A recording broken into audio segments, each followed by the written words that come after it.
乾いてなかったら不思議な顔になるね。頭のところが乾いてないと不思議な顔になるね。しょぼくれた感じが。しょぼくれたって言い方よ。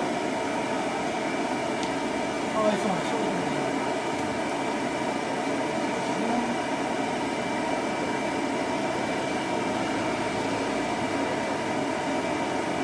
こんなの見たいとどうしてるの？いや、俺やろな。